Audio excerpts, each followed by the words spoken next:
All right, welcome to the show, y'all. Hope everybody out there is having an awesome day. I know I am. Because last night was tremendous. We had some elections. Now, we didn't win all of our races, but we won the single biggest race in Florida. So more on that in a second. I got massive election updates for you. You don't want to miss it. A little later on, Fox News is in a total panic over Trump losing the Iran war. We also have one of the most disgusting stories I've ever seen in my life of a MAGA politician who forced his grandson to do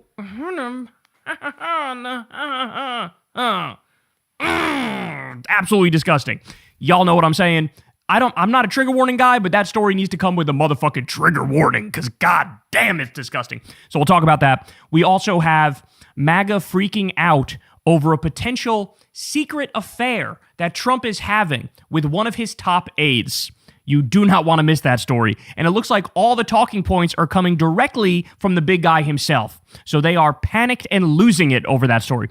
So you guys know the drill, man. Do me a big favor. Subscribe to the channel and click that bell icon. That helps out big time and costs you nothing at all. You can also support the show on Patreon. Just $1 a month or $2 a month goes a very long way. Remember, y'all, this is real independent media. So thank you from the bottom of my heart for supporting the show. We couldn't do it without you.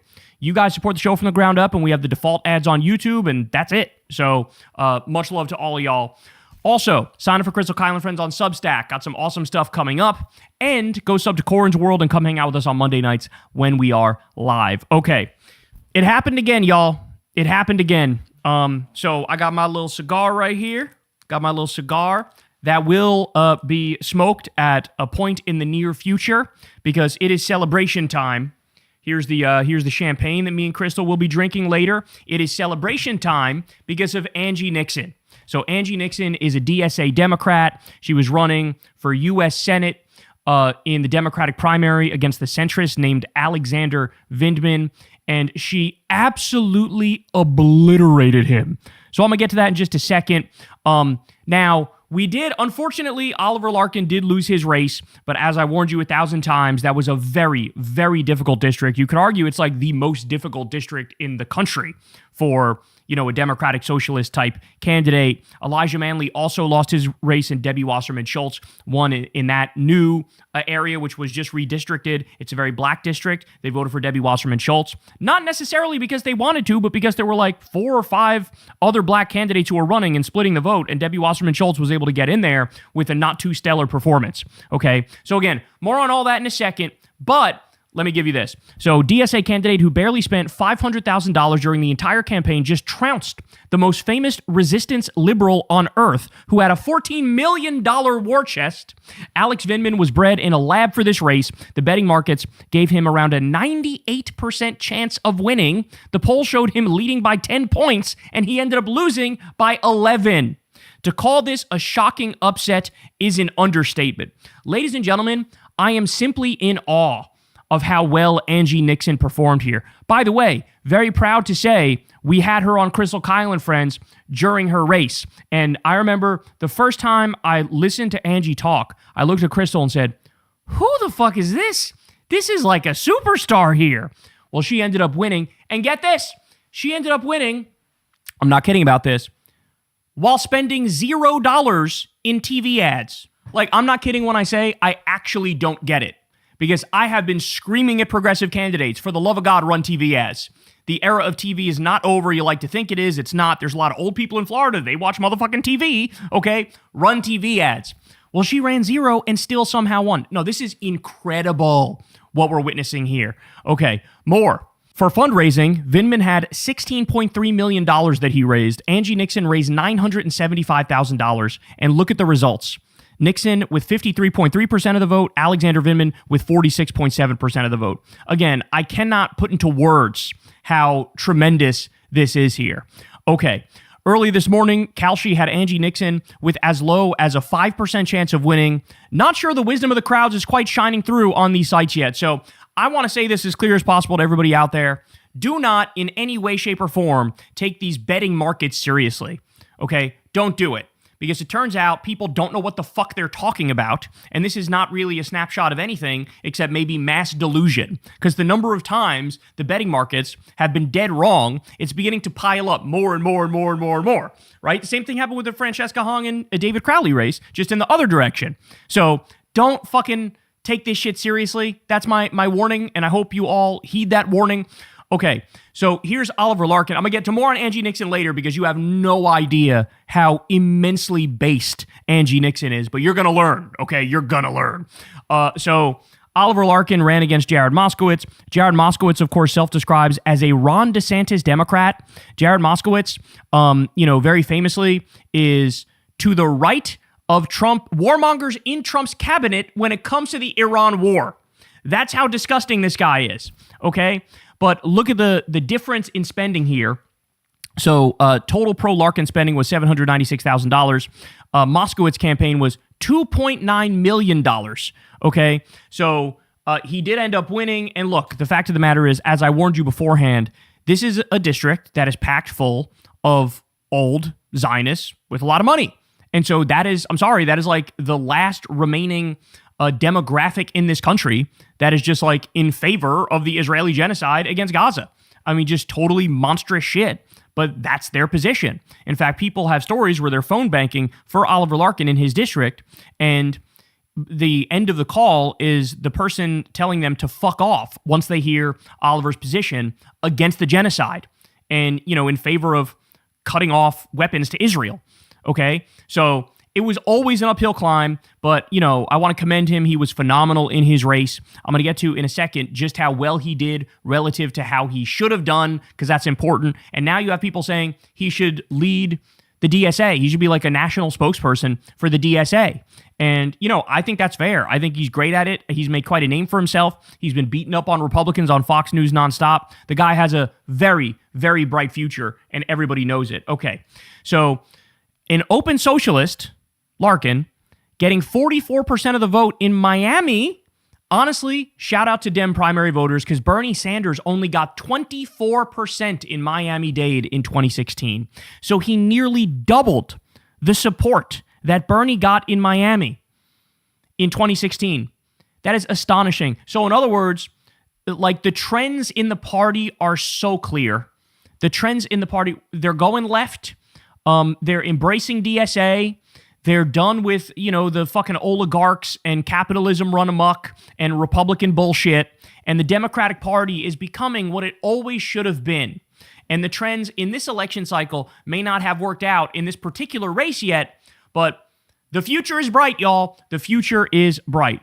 Okay, what Florida Democrats have flipped today? The school board of Sarasota County, one of the more symbolic strongholds of Moms for Liberty, the right-wing group, the office of the school board chair in Orange County, and an at-large city council seat in Jacksonville. Okay, flips nobody was really expecting, but the flips happened. More breaking: Democrat Moni Holder has defeated Republican Deborah Wesley and Libertarian Addison Patrick in the Jacksonville, Florida City Council at-large Position 1 special election. Another Dem pickup. Okay, we also have this one. This one's incredible. So Pennsylvania State House District 12 special election. This is a district Trump won by 18 points. Well, now the Democrat flipped it. The Democrat Brandon Dukes got 50.2% of the vote. Scott Timko, the Republican, got 49.6% of the vote. So a Republican plus 18 district was just flipped. This would be Dem's 31st legislative seat flipped in 2025-2026 special elections. Ours have flipped 0. Republicans are not flipping any district. Democrats have flipped 31. Dems are overperforming Kamala's margins by 13 points across 110 races. As I've been telling you, this is catastrophic for MAGA. This is existential for MAGA. They've seen a polling collapse and implosion, the likes of which no movement before in history has ever seen this rapidly. Okay? They've destroyed everything and everybody knows it, and this is the chickens coming home to roost. So as I told you, Democrat Brandon Dukes flipped Pennsylvania State House District 12 blue. He's running on raising the minimum wage to $15 an hour. And as Micah says here, Republicans held this seat for 27 years. They are in for a very bad night this November. You don't say, Micah. You don't say. Okay.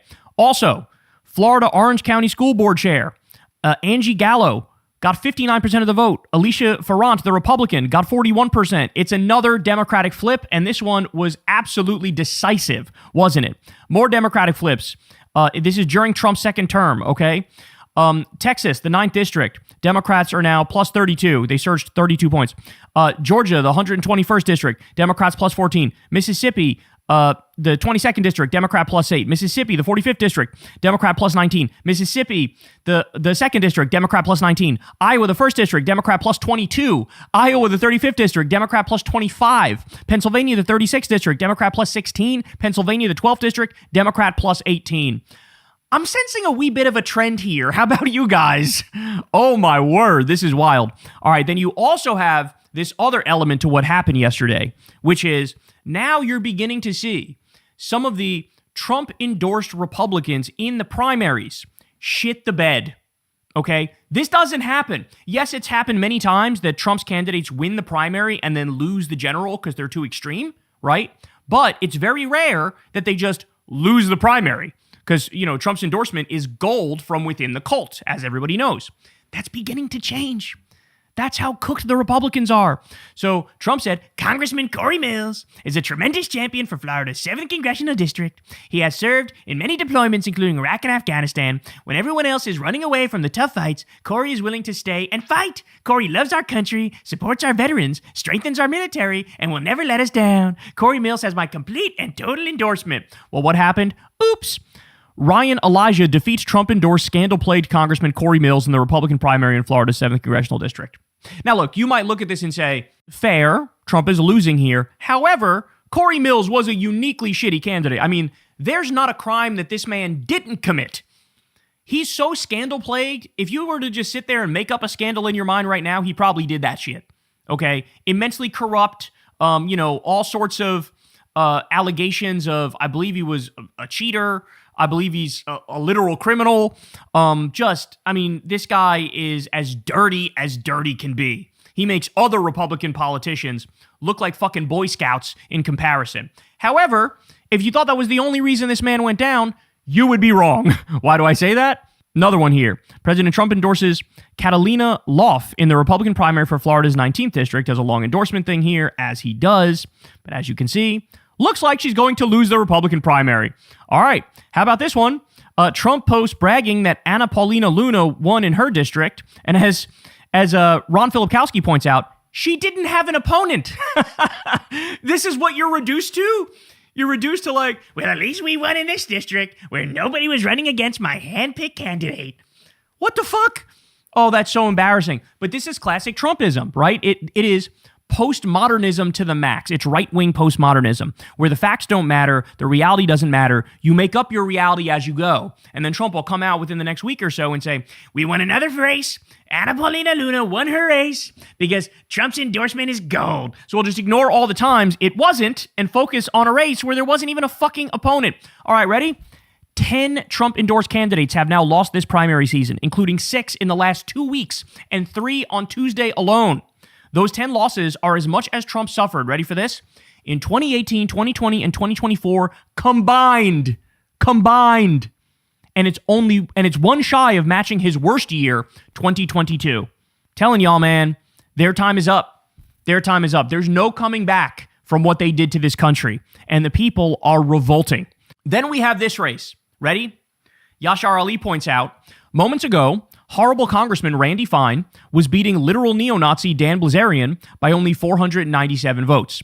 This was the breakdown. 27% of the expected vote was in. Randy Fine had 37.9% of the vote. Dan Blazarian had 35.7% of the vote. Okay? Then the vote count updated, and the current count is 43% of the expected vote was in. Randy Fine has 54.8%. Dan Blazarian has 18%. So Randy Fine ended up winning this race comfortably. However, when we talk about this race, ladies and gentlemen, let's remember, it's not a Nazi versus a horrible man, as Yashar Ali points out. It is one kind of Nazi versus a different kind of Nazi, okay? As Crystal said yesterday, this race was, who do Republicans hate more, Muslims or Jews? That's what's on the menu in this race. Do you hate the Muslims or do you hate the Jews? Do you want to scapegoat the Muslims or scapegoat the Jews? That's what this race was. Okay? And Randy Fine has called for nuking Gaza. Nuking Gaza. And there's been no, it was just yawn, whatever. It's just another day that ends in Y. Meanwhile, God forbid, Rashida Tlaib says from the river to the sea, it's, oh my God, censure her 1,000 ways to Sunday. Al Green interrupts Trump's speech to tell the truth, censure him like nobody's business. But Randy Fine says nuke Gaza, yawn, nobody says anything, nobody does anything. So the Zionist Nazi beat the non-Zionist Nazi in this race. That's what happened. Here's Randy Fine, who just the other day, I think this came out either on Election Day or the day before Election Day, but he apparently was door knocking for his race, and he decided to commit a federal crime, a felony, and go through somebody's mail. I mean, this is insane that this was just caught on camera. And by the way, the authorities came out and said, we're not going to press charges. What? So he's just above the law? He just gets to do whatever he wants? Look at this. Look at this. Here he is. Look, he looks like he knows he's about to do something wrong, right? Like, look at this. He's looking around. The wheels are turning in his head, right? He rang the doorbell. He's waiting for an answer. There is no answer. Looking around. Here he goes. Look. What are you doing, bro? What are you doing, bro? You can't do that shit, bro. What a disturbing fuck. What a disturbing fuck. By the way, he decided to crank the racism meter up because then he went on TV, and decided to call Angie Nixon uniquely unintelligent, which is fucking rich because Angie Nixon is far more intelligent than Randy Fine, and she's a brilliant woman, okay? I mean, it is incredible that this is what the Republican Party has become. Nazi versus Nazi. All right, ready for this? This is disturbing. So Hakeem Jeffries weighed in on this particular race before it and urged voters to reject, quote, hateful Dan Blazarian. But Randy Fine is also hateful. He called to nuke Gaza. This was the guy, I believe, who on Twitter was celebrating Palestinians getting murdered and Palestinians starving to death.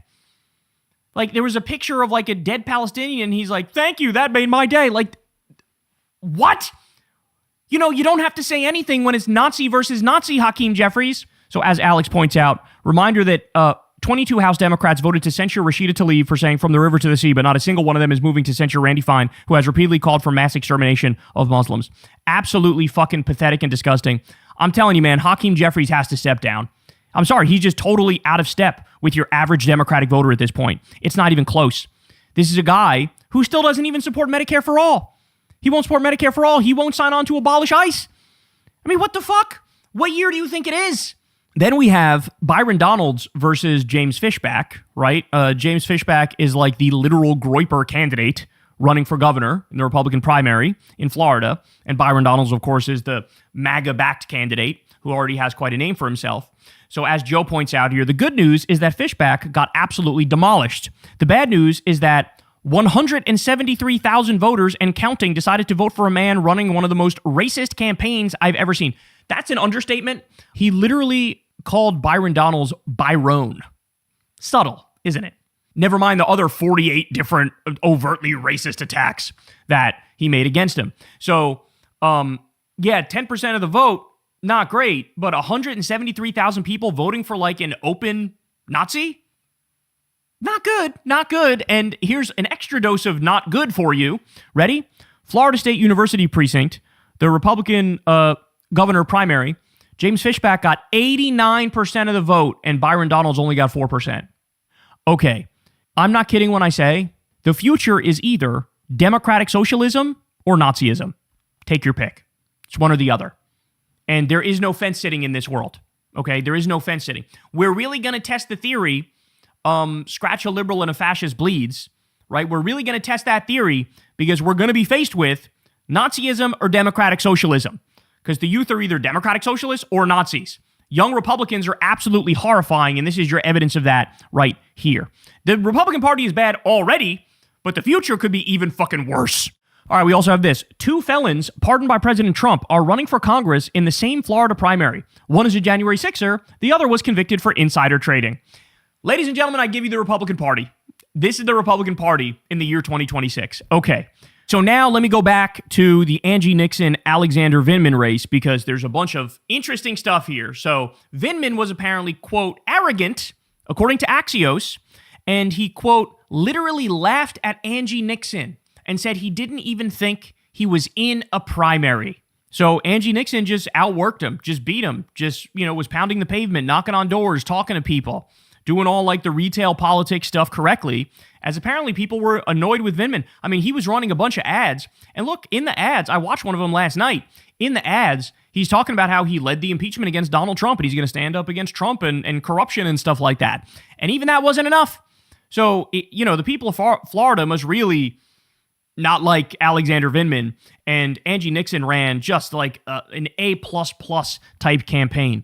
This is awesome. We're now in the phase of the election win where Fox News starts to fearmonger about the most based policies of all time. So they post here, Angie Nixon's platform, Medicare for all, free childcare, free paid family and sick leave, national rent freeze and moratorium on evictions, universal jobs program, tax the rich and abolish ICE. Look, my theory is somebody at Fox News, one of the producers, is low-key a Democratic socialist. Because the fact of the matter is, if you want to attack, Angie Nixon or DSA, which they always attack like DSA by extension with a lot of their candidates here, and Angie Nixon is DSA. What you put up on the screen is, abolish prisons, defund the police, abolish borders. And that isn't even Angie Nixon's position, but they do this, guilt by association thing where it's like, well, you're part of DSA and this is in the DSA platform. If you want to go after, a Democratic socialist or a left-leaning candidate, that's what you put up if you're really going after them. You take the actually unpopular positions and you plaster them everywhere and go, this is what they stand for. But this is why I think there's a producer there who's secretly on the left, is because they're putting up every single one of these policies is popular. Every one of them polls above 50%, and many of them poll above 70%. I think they're just trying to help her out. Absolutely incredible stuff here. Then we have Angie Nixon going on Morning Joe, and she fucking just absolutely nails it. So first, she's asked about Israel. Let's listen. Would you support cutting off military and economic aid to Israel? At this time, I believe what's happening over in Israel and in Palestine is not good for Israelis or Palestinians. And I believe that Netanyahu is a war criminal who needs to answer to his crimes. And I do not support sending any money or any weapons to Israel at this moment. No, I don't. So just a sidebar here, Gene Robinson. I just want to do a quick summary, and you have the next question to the state legislator. Her position on aid to Israel. By the way, just for people that right now their hair is like combustible, that's Rahm Emanuel's position on Israel now. Rahm Emanuel, whose father was there at the birth of Israel, who fought for Israel. By the way, I think Rahm Emanuel's lying about that. He doesn't actually believe that, but he wants to be president. So now he's telling the Democratic base what they want to hear. His position is we should treat Israel just like every other country. We should treat them like our allies, Great Britain. We should treat them like France. And we should give that aid based on how they conduct themselves. And right now, Rahm doesn't believe that Netanyahu is doing, just as the legislator said, what is in the best interest of Israel or the best interest of America. I love how Morning Joe was just smearing Hassan Piker and Abdul by extension, having like a stage 5 meltdown. But now Angie Nixon, who has the same politics or even further left politics than Abdul, right, who's also loved by Hassan, now all of a sudden she's okay, even though she has the exact same beliefs. The lack of consistency is absolutely insane. All right, more. Here she talks about how she's always fought back and always found a way to win in politics. And I also want to be clear. I've unseated incumbents before. I've been outspent 5-1, and I did that while I was 9 months pregnant with COVID. Y'all, I'm not 9 months pregnant anymore, and I definitely don't have COVID. So y'all know I'm going to work hard as I can, and that is how I'm going to win, and that is how... She's winning them over. She's winning them over. Look at Morning Joe with that smile from ear to ear. She's winning them over, and she's a Democratic socialist. I know that Ashley Moody will be calling me senator in November. Ooh, okay. Okay, all right, more. Morning Joe asks Angie Nixon if she supports defunding the police, and then here is her response. So you don't support defunding the police? No, I don't support defunding the police. I do support comprehensive criminal justice reform to make sure we are addressing some of the root causes of people leading into a life of crime. Look, I love that answer. As I told you guys on this show, and any left-wing candidate is more than welcome to steal this, okay? But I think the best response is we're not going to abolish prisons. We're not going to defund the police because we need them to arrest Donald Trump and Elon Musk. We need them to arrest Pete Hegseth. We need them to arrest Stephen Miller. Okay, I'm a law and order leftist. I want to lock up the war criminals. I want to lock up the white-collar fraudsters. I want to lock up the Wall Street criminals. I want to lock up the ICE Gestapo thugs. This is what you argue. You flip it back on them and make it seem like, oh, actually, we're the tougher ones on crime, as you guys are on a historic crime spree right now. But either way, I love that answer from Angie Nixon. All right, we got more. Here, now they ask about the abolishing prisons thing. Here we go. Your Republican opponent, Ashley Moody, already is saying the positions of the DSA and particularly of you are crazy, calling you all comrades together, et cetera. So what about abolishing prisons, which is one of the platform positions of the national DSA? Do you support that? I don't support abolishing prisons. What I do support is abolishing for-profit prisons because they exploit labor and they usher many of our children into the school-to-prison pipeline. Why are we incentivizing the enhancement of penalties and actually allow the enhancement of not actually allowing the education system to be successful? There has been an attack on public education here in our state and across our country, and that leads to children winding up in the school-to-prison pipeline. I don't support abolishing prisons, but I do support ending for-profit prisons, which also, when you look at it and look at some data points, you will see that there have been a lot of people that have died inside of these for-profit prisons, or you have seen there's a lot of waste and abuse and fraud within these private prisons, for-profit prisons. And so those are the types of things that I'm against. God damn. Now understand something, y'all. Florida is it's a very, very difficult state now. It's just viewed as a right-wing state, period, full stop.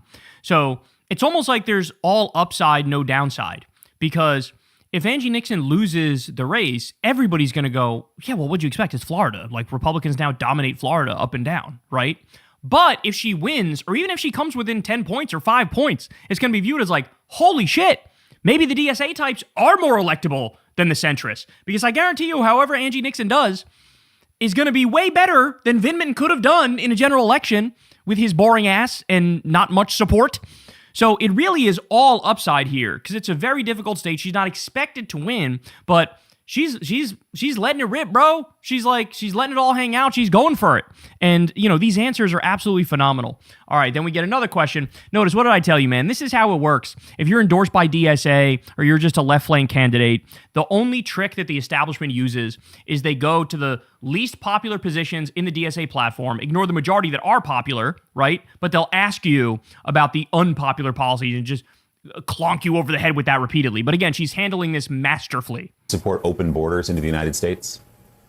I support a comprehensive and clear pathway to citizenship for folks. I believe that Border Patrol should make sure that they are securing the border. I believe, though, that there needs to be a clear, comprehensive, and compassionate pathway to citizenship, especially for folks like Haitians and Venezuelans and Syrians. The Haitian community here in our state contribute over $2.6 billion to our economy. And not only that, it's not only just about their labor, it's actually about the culture that they bring here. They are amazing people. And so there needs to be a clear pathway to citizenship, especially if their country is still so unstable. I mean, the Department of State has issued warnings to people traveling over to Haiti. And so how can we be okay with ending TPS status for folks if we say that Americans shouldn't go back there or go visit? And so I, again, support a clear and compassionate, comprehensive pathway to citizenship, as well as making sure that our borders are secure.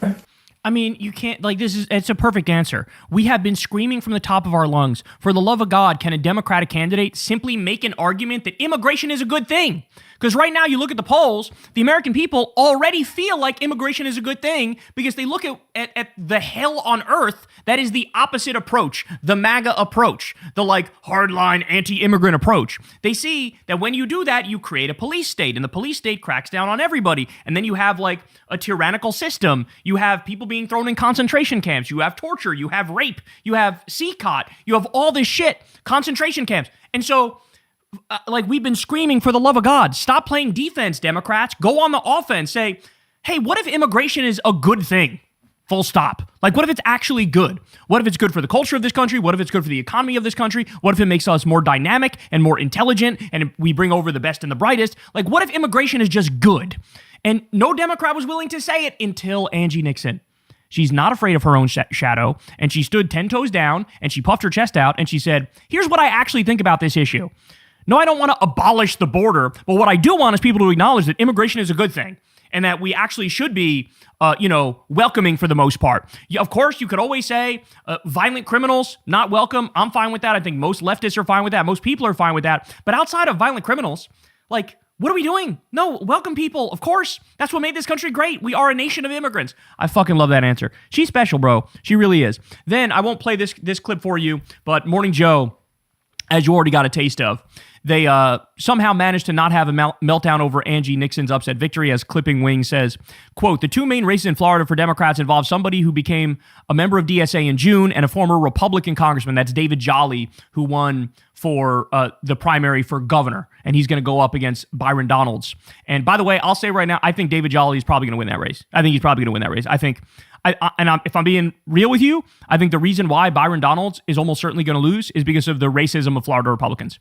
I think a lot of them will just sit out and not vote for the black guy for governor, and David Jolly, and you have the pro-Democrat environment throughout the country now because of how bad Trump is. So I think David Jolly is a fucking shoo-in to win that governor's race, if I'm being honest with you. But anyway, the point he's making is, look, this is the Democratic Party's big tent. So you got somebody who was a former Republican who's running as the Democratic governor candidate, and you have Angie Nixon, a DSA candidate, and he's happy about that, and he's like supportive of that idea. But again, as I said, then why did you go on a crusade against Hassan Piker and lie about him the other day? Why have you been smearing Abdul by extension?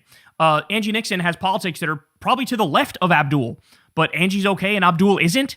Like, there's just no consistency. And it's all like, it's because he doesn't know dick about Hassan. And like, he consumed Hassan in like out of context clips and then, melted down for no fucking reason whatsoever.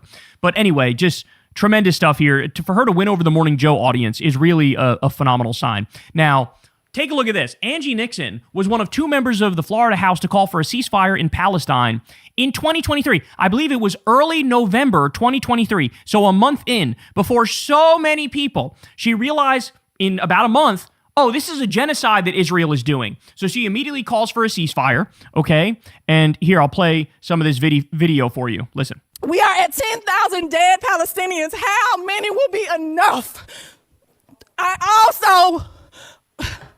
One of my colleagues just said all of them. Wow. Jesus Christ. One of my colleagues said all of them. One of my colleagues also stated that this is going to dry up their fundraising if we vote on this resolution. Oh. I also want that, like, that's what we've become in this state.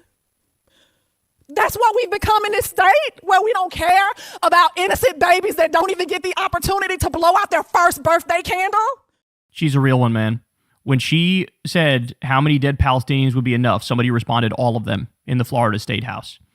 But she was a real one out there early saying, it's time for a ceasefire. Okay, here she was. And here she's protesting Florida's unconstitutional seat-stealing redistricting. I will not allow you to destroy our democracy. That is a violation of the Constitution. It is. It's a violation of the Constitution. I'm out of order, but y'all are doing illegal things to the state of Florida. It is out of order. It is out of order. It is out of order. It is out of order. You are violating the Constitution. You are violating. This is what a real one looks like, y'all. This is what it looks like when you're a politician, but you actually give a shit and you actually care about the issues and you actually fight. This is what it looks like. Now, here she is giving her victory speech after securing the Democratic nomination. And believing a mother shouldn't have to work 3 jobs just to keep a roof over their heads is extreme. They call me extreme. So where I come from, right here in Duval, these things are not radical. They're not extreme. This is just basic human decency. It's caring for our neighbors. And I don't know about you, but I was taught to love my neighbors. That's what guides me. Some folks like Ashley Moody like to claim the mantle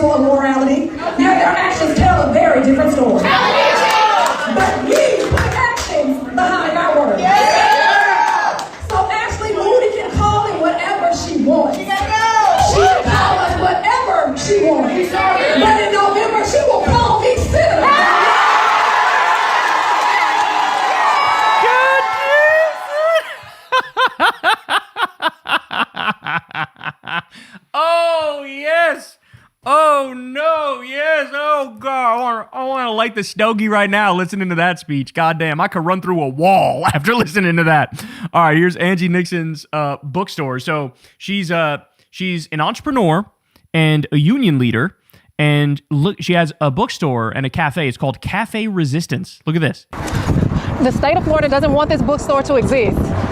Come inside and check out why. In 2022, Governor Ron DeSantis signed House Bill 1467, and Florida became the state with the most book bans in the country. So I stocked the books they tried to pull off the shelves, and Cafe Resistance was born.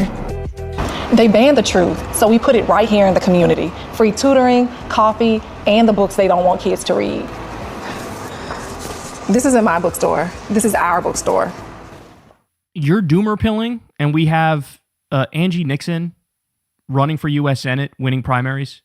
You're doomer pilling, and these are the people coming up in the Democratic Party. I don't want to hear shit from the anti-electoralist types. I mean, that is just the most cucked shit of all time if you're anti-electoralist in this moment. Are you kidding me? This is phenomenal, bro. And then finally, we'll end on this note here, okay? Byron Donalds came out and said after he won his primary that he and James Fishback will be, quote, working together to defeat David Jolly. Remember, Fishback is a literal Groyper candidate, and he ran like the most openly racist campaign of all time. So as Brent points out here, Dems wetting the bed about Hassan Piker while black Republicans will literally ally with open Nazis. It's time for us to get serious, y'all. It's time for us to get serious. We have to defeat these MAGA fascists. Enough pearl clutching, enough, punching inside the tent. Let's actually get this thing done, and let's have all hands on deck. Hey y'all, do me a favor and like and subscribe. It helps out big time in the algorithm. Click the bell as well for notifications when videos drop, and watch that video on screen right now. You know you want to. So the military is beginning to erupt in defiance as Trump's illegal war against Iran is continuing to go on. So let me show you this here first.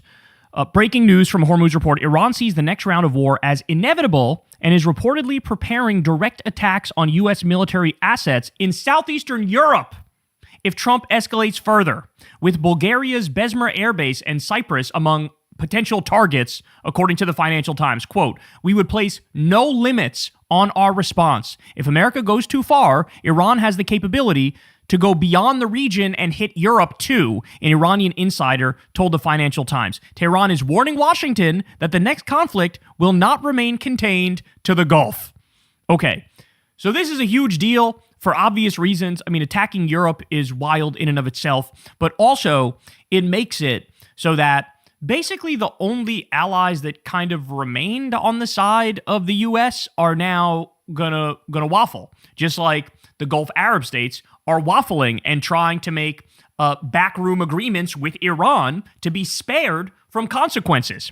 So you have the entire Middle East slowly but surely on the path to break up with the United States of America, right? You have other allies who were threatening, right, like Greenland, Denmark, and now Mexico, and now you have others within Europe who might get directly attacked, which would then make Europe put pressure on the U.S. to end this fucking lunacy.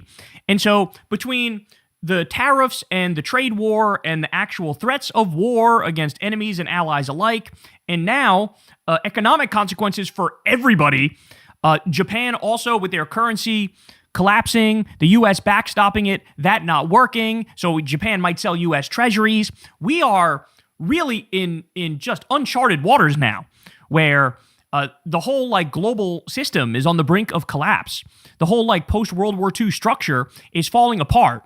And now Iran is saying, we may attack Europe to get back at your ass, so y'all better not cross a fucking line. Okay. Exclusive, the crisis inside Trump's military appears to be spreading. Midas Touch obtained text messages from a USS Carl Vinson sailor's wife saying sailors are being forced to shower in cold water and the ship's water fountains have been shut off as they prepare for another deployment. So it's not just on the USS Lincoln that they're having insane problems, right?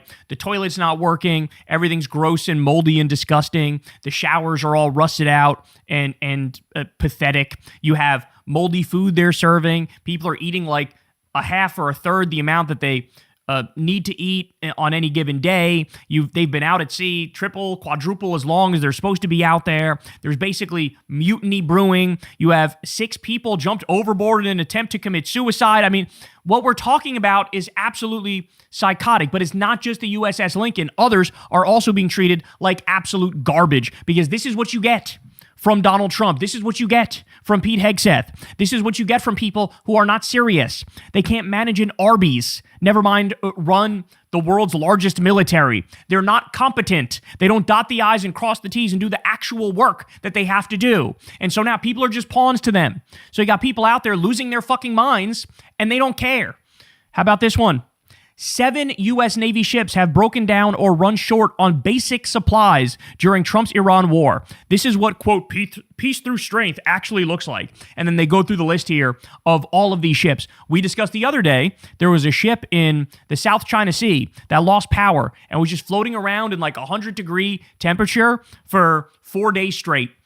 I mean, we can't even do the most basic shit right now. And you know who knows that more than anybody? The soldiers. There's going to be a massive uptick of people just dropping out after this. I mean, you have family members calling into CNN of people who are on these ships going, as soon as they come back, they're going into a different line of work. They're not doing this shit anymore. There's no stability in this job. They treat you like absolute shit. They're basically being used to, go sacrifice yourself and get blown up so that, Trump can steal Iranian oil. Like, nobody fucking signed up for this. You think of World War II and people signing up to fight Hitler and fascism and a genuine existential threat. You think of even the Iraq War, where we were lied to, but people thought they were signing up to defend the country because we got attacked on 9/11. And you could see where the will came from. In this war, there's literally zero will. Like, nobody fucking wants this. Everybody knows Iran didn't attack us. Everybody knows they're not a threat. Everybody knows we're doing Israel's dirty work for them. Everybody knows deep down the president's a blackmailed pedophile, and that's one of the reasons we're there. And so, where's the will to fight? Where's the will? Like, people are tapping out mentally. They've tapped out mentally a long time ago. This is the U.S. military erupting in defiance as we can't even handle the basics anymore. World's most powerful military, my ass cheeks. It's the biggest paper tiger military in the world. Apparently, the military-industrial complex was nothing but a massive slush fund for the Epstein class, where billionaires steal a shitload of money. We can't account for 63% of the Pentagon's funds. They failed 8 audits in a row. Where do you think that money's going? It's going to executives. It's going to billionaires. And it's going to people who have yachts and smaller yachts inside of their bigger yachts. That's where it's going to. Okay? It is nothing but a massive grab bag of corruption is what this is. Okay. New from the Washington Post, the Pentagon is evaluating its military footprint in the Middle East, including whether to pull back troops from the Persian Gulf, where America's large overseas military bases were battered by Iran. In other words, our bases were already attacked massively and they were kind of destroyed, and they're not usable at the moment, right? And then you also have the added element of these Middle Eastern countries, the Gulf countries, are realizing, well, hold on, the whole idea of having the bases here was so that we could be protected. But what's being proven is you're not being protected by having those bases there. You become a bigger target if the bases are there. That's why these countries are getting hit by Iran, because they're housing the United States, because the U.S. is using, these bases to launch attacks against Iran. So it's almost like a light bulb moment here for the Gulf Arab countries where they're like, why the fuck will we? No, we don't want this. We're worse off because we're close to the U.S. and have the U.S. bases here. And so now the Pentagon's going, not sure about our footprint in the Middle East, which is what? An admission of a crumbling empire. As we've told you, the empire is crumbling. And it's not like it's crumbling slowly. This shit is crumbling rapidly. The fall of the U.S. empire is going to be much faster than the fall of the Roman Empire, for example. But this is where we're at now. And so the U.S. bases, burnt to a crisp, barbecue chicken. That's why the USS Lincoln is out at sea, is because there's a base we have that's 2,000 miles away, that they need to use that base 2,000 miles away to put all of our stuff, because we can't have it at our bases in the Middle East because they get bombed all the time and they're not safe there. And so you have the USS Lincoln, who's providing that support, but they're out in the middle of fucking nowhere. And so there's logistical problems with getting them food. There's logistical problems with getting them, medical supplies and things of that nature. When they run out of stuff, they run out of stuff, right? And so it's just, to say we were unprepared for this is the understatement of the century. As I told you guys before, as As Donald Trump was saying, "You fired," on his shitty reality TV show, Iran was preparing for this. As Donald Trump was trying to keep black people out of his apartment buildings in the 1980s in New York, Iran was preparing for this. As Donald Trump was at Epstein orgies, with his nipple torture fetish, Iran was preparing for this. So we got a bunch of idiots running our country, and they've been, studying every little detail of this, and we've been underestimating them all along, and now the chickens are coming home to roost. I mean, there's really no other way to say it. All right, well, how about this one? USS Lincoln wasn't resupplied because Hegseth, quote, hid that Iran destroyed main U.S. base. The number of cover-ups going on with this regime, it's astonishing. It is mind-boggling. It is, off the charts, the number of different cover-ups they're engaged in to try to save face. Right? I mean, Trump is the most prolific liar, the most pathological liar that's ever sat in the White House. And so everything's going great, everything's amazing, everything's incredible, everything's perfect, right? And then the more you get the actual news, the actual facts that come out, you go, oh, holy shit. No, that's not true at all. Things are like falling apart. Things are way, way, way, way, way, way, way worse than they're letting on. And here's a great example of it right here. Insane. Okay, when you look at the economic impact now, oh boy, buckle up. So 250 million barrels is the national security floor for the Strategic Petroleum Reserve, okay? Below that, the military can't be sure it has enough to defend the country. Trump is on pace to blow through that, much as he's blowing through our munitions. Here's the chart. Strategic Petroleum Reserve plunges to lowest level since 1982. What do they say? 250 million barrels is the operational minimum? Look at where we're at. We're just under 300 million now. So as I told you, people have this sort of like false sense of security where, okay, gas prices, they're $4 a gallon, a little more than $4 a gallon. It's bad, but it's not like catastrophic yet where like the economy completely seizes and everything falls apart and we're looking at a recession or a depression, right? But there's a false sense of security because we keep taking from the Strategic Petroleum Reserve. We're not getting in new oil and gas. We're just taking from the Strategic Petroleum Reserve, and then you have other countries taking from their reserves, right? Well, at a certain point, if the Strait of Hormuz doesn't open, you run out of tricks. And when are we going to hit that point? I don't know, man. I don't know. Now, the only caveat to that is there was some reporting that they are like sneaking out some oil from the Middle East, but I just don't know if they can sneak out enough to prevent a true crisis. In fact, my gut instinct is to say they can't. And this would indicate they can't. So when does the next shoe drop? Well, I guess we're going to find out, but some of this stuff is beyond terrifying. This is probably the most terrifying. Ready? Diesel crack hits record $102. This is absolutely unprecedented. Industrial economy either grinds to a halt or consumers about to be hit with the biggest energy pass-through in history. If this holds, or if this gets worse, grocery prices are going to go up even more. Right? The economy does kind of grind to a halt because you need diesel in order to make the trucks run that deliver everything all throughout the country. It feels like something's got to give, and we're at a breaking point now. And I don't know what's going to happen or how much worse it's going to get, but my instinct is to say people have no idea how bad it's going to be. And then finally, I'll give you this. Here's CNN. They're talking about the increase in prices over just a year. They're still up massively from this time a year ago. Look at this. Gas is 30% more expensive than this time last summer. Diesel, 48%. That's huge. Diesel is the workhorse of this economy, right? It powers the trucks that haul all the stuff that we buy online. It powers the trains. It's what powers the tractors that farmers use. Jet fuel, 73% more expensive than this point last year. And we know that airlines have not been shy about passing those costs along to consumers as well. So, in other words, Trump's illegal war of aggression against Iran is fucking this country royal. I mean, it's fucking Iran, right? With all the innocent people they killed and the civilian infrastructure they destroyed, and they should be centered in the conversation, if we're being honest. But it is also absolutely destroying this country, and the worst is yet to come. Hey, y'all, do me a favor and like and subscribe. It helps out big time in the algorithm. Click the bell as well for notifications when videos drop. And watch that video on screen right now. You know you want to. All right, y'all. So Fox News is in an all-out panic over Trump very clearly losing his illegal war against Iran, and they are trying to clean up after his mess, But I don't think they're pulling it off. I think this is coming across very desperate, very pathetic. So as Michael Tracy points out here, Fox News desperately tries to spin Americans on why they shouldn't be too concerned about the Iran war keeping gas prices high. Quote, this is a national security. They say death to America. So if they get a weapon, we won't even have cars to put gas in.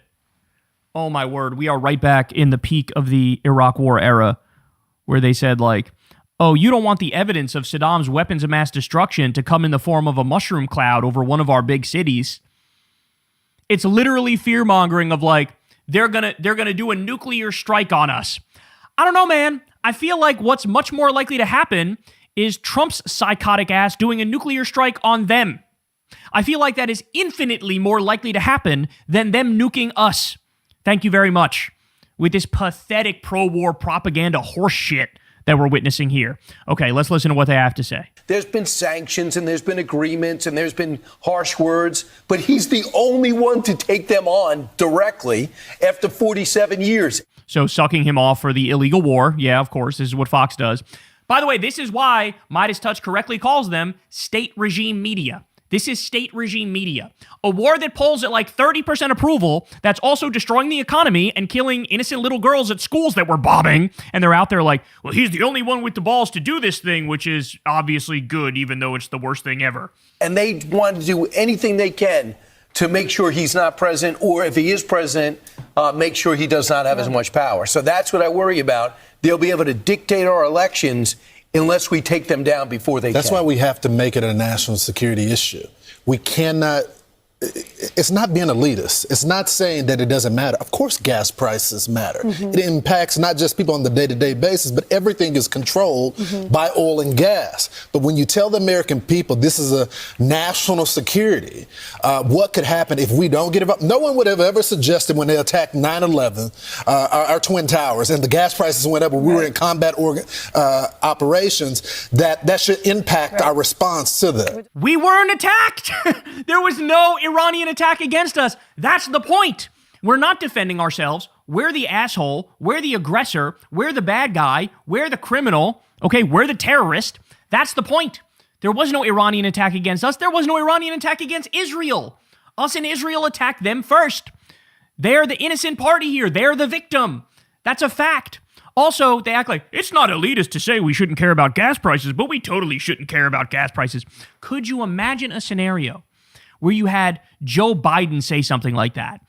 Could you imagine what their reaction would be if Joe Biden was like, oh, Jack, you got to deal with the higher gas prices because I got some schools to blow up, man. Like, what would their reaction be to that? They would lose their fucking minds. Meanwhile, every other day, Trump drops a new banger quote on us. Stuff like, I don't care about Americans' financial situation at all. And we're supposed to listen to that and go, oh yeah, it sounds like he's fighting for us. It sounds like he's really working for us. He's really, he's really trying to help out working class families in this country. Are you guys out of your fucking minds? Are you out of your fucking minds? There's the clips of him when he was running going, we're going to get gas down to $2 a gallon. And then now he goes, well, if you have to pay a little more, $4, that's okay. That's okay. Because we got to stop Iran from getting a nuke.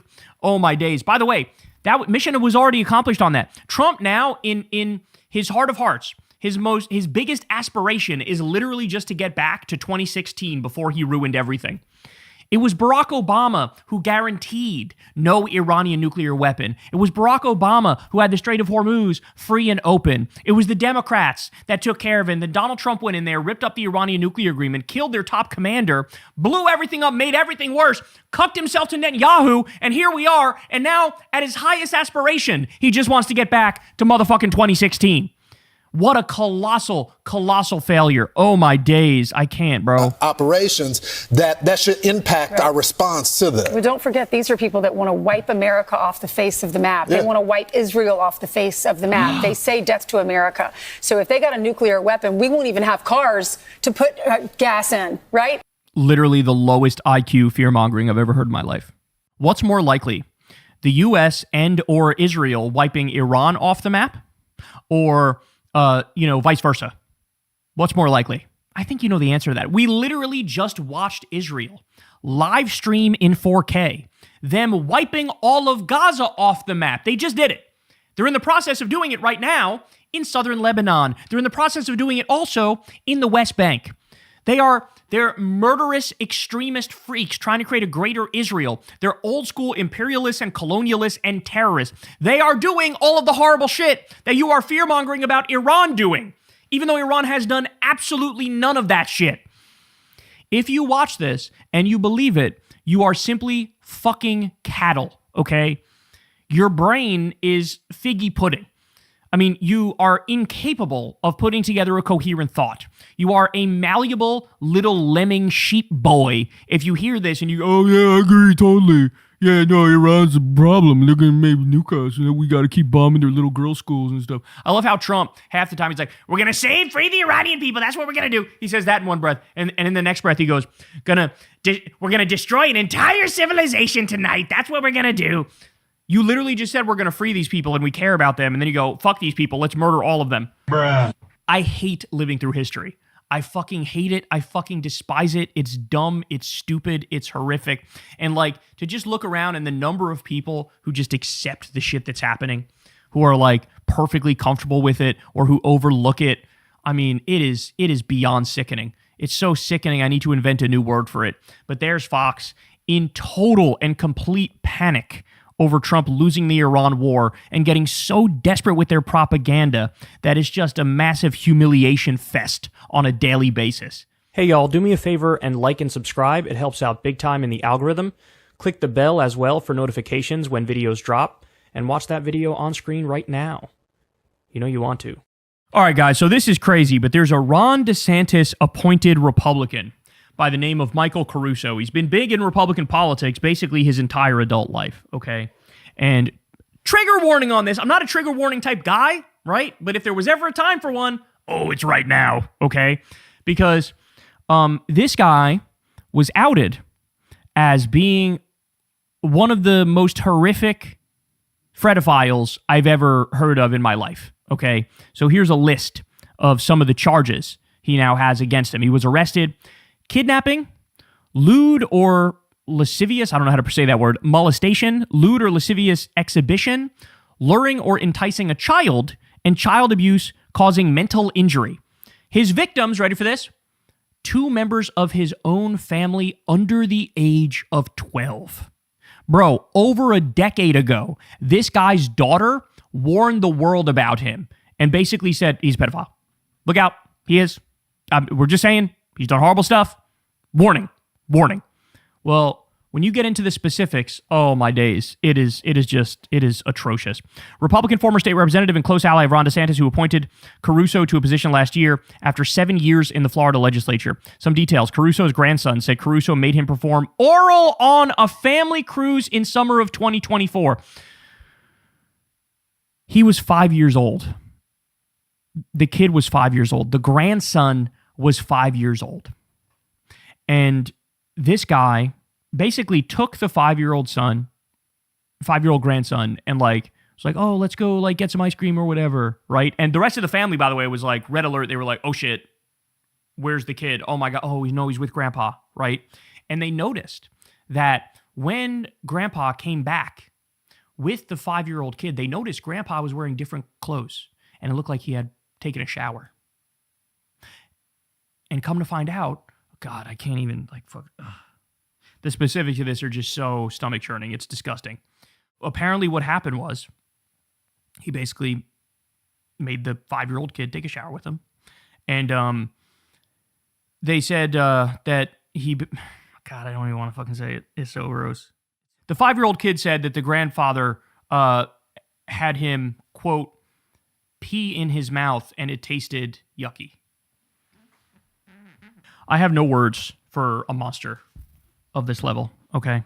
FloridaPolitics.com continues that Caruso allegedly fondled the boy's genitals and exposed himself last Thanksgiving. Caruso's daughter previously accused him of sexual assault as well. More on Florida GOP politician Michael Caruso. He is accused of molesting 2 generations of his family members under the new pedophilia law in Florida, which he supported.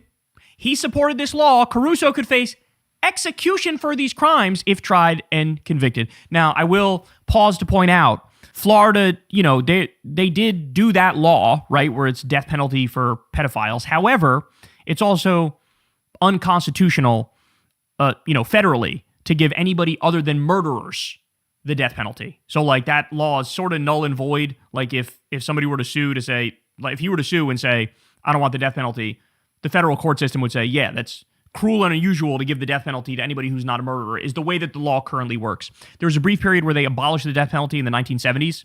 The Supreme Court said like it's unconstitutional, but then soon thereafter they flipped that and they reversed it and they said we have the death penalty in this country, but only for murderers. So the Florida law is not really going to like hold up.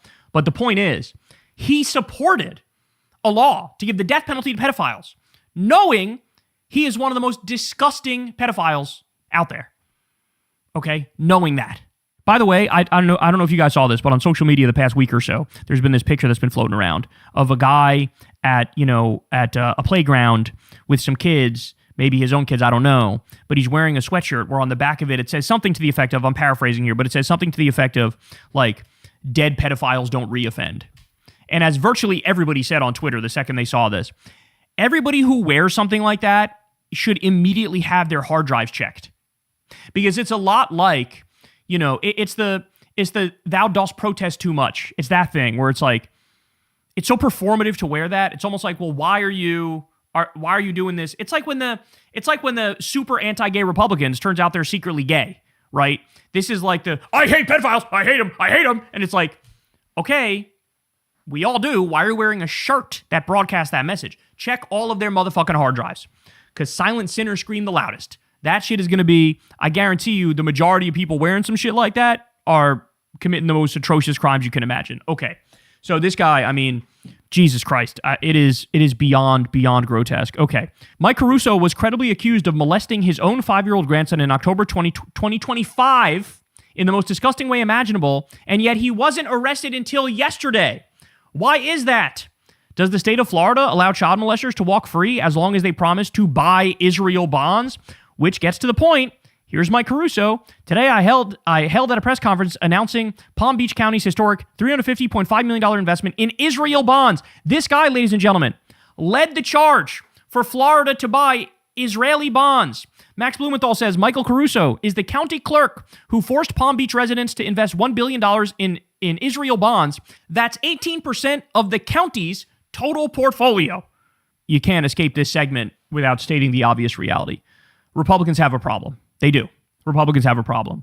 And pedocon theory is a theory like gravity is a theory at this point. So let's not forget the GOP pedo ring. And this video is old. If we updated this bitch, it would be 3 times as long as this video. But remember this? The stunning political scandal that is rocking Capitol Hill. Republican Congressman Mark Foley abruptly resigned Friday after questionable emails he sent to a teenage boy. Dennis Hastert convicted of a financial crime, part of a scheme to mask something more egregious, his molestation of children. Hush money used to pay a man who says Hastert sexually abused him when he was 14 years old. There are now 5 former Ohio State wrestlers accusing Republican Congressman Jim Jordan of knowing about a teen doctor's alleged sexual misconduct. 43 men who say they were sexually assaulted, abused, molested, or harassed by Dr. Richard Strauss. George Nader. His criminal history included multiple convictions for child pornography and child molestation. This morning, a judge sentenced Ralph Shorty to 15 years in prison. Police caught Shorty in a hotel room with a then 17-year-old boy. Roy more defiant as more accusers step forward, alleging sexual misconduct. This is the shopping mall where some say it was common knowledge and not a big secret that Roy Moore would flirt with teenage girls when he was in his 30s. One accuser says that Moore initiated a sexual encounter back in 1979 when she was just 14 years old. The new charge is against Joel Greenberg. Sex trafficking of a minor and stalking a political opponent. Florida Republican Congressman Matt Gaetz allegedly having a sexual relationship with a 17-year-old girl. Investigators examining whether he, quote, violated federal sex trafficking laws. Ghislaine Maxwell is accused of helping Epstein sexually abuse underage girls. I've met her numerous times over the years, especially since I lived in Palm Beach, and I guess they lived in Palm Beach, but I wish her well. Let's also not forget the Katie Johnson allegations and Trump's nipple torture fetish, as we learned about. Let's not forget that at all. Justice for Katie Johnson. Trump is mentioned in the Epstein files a million times. Guys, don't take my word for it. There's a great account I follow on Twitter. I think it's GOPL's account.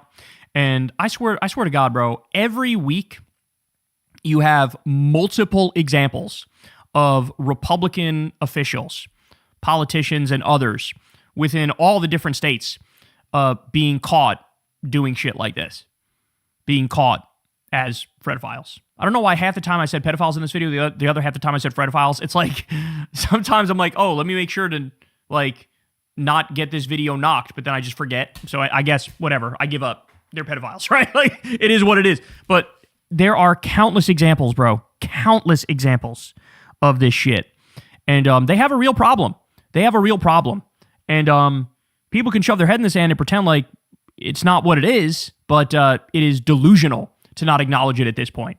Hey y'all, do me a favor and like and subscribe. It helps out big time in the algorithm. Click the bell as well for notifications when videos drop, and watch that video on screen right now. You know you want to. So Trump and all of his minions may have just told on themselves in the most hilarious way possible. So John Ossoff the other day was giving a speech, and he had a line in there about Natalie Harp.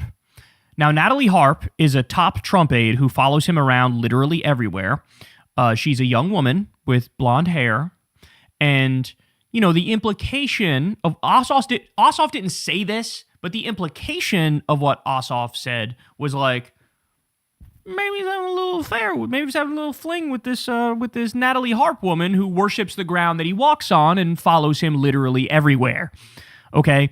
So, you know, I don't know, man. The Republicans are so funny because there's so much like genuinely atrocious shit that they do, that Trump does on a regular basis, that you would think they'd be like more insecure about people discussing those things, right? Like, oh, I don't know, maybe the mass murder campaign that's going on in the Caribbean and the Pacific where they killed like 183 different fishermen for no fucking reason whatsoever. And then there was a murder of the person who was investigating those crimes. Like, you would think that would be like something that they're sensitive about and fighting back on.